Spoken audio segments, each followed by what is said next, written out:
Open the hood. Use the hood prop rod to support the hood.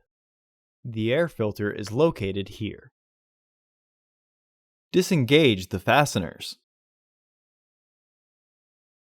Remove the old filter and clean out the excess debris in the housing.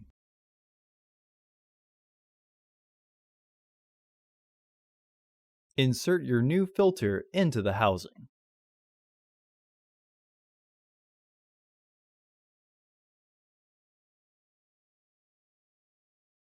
Once the filter is fully flushed and the housing is aligned, re-engage the fasteners.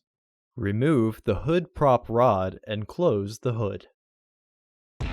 Order your parts today at filterheads.com. Also, please like our video and subscribe to our channel so you won't miss any new content.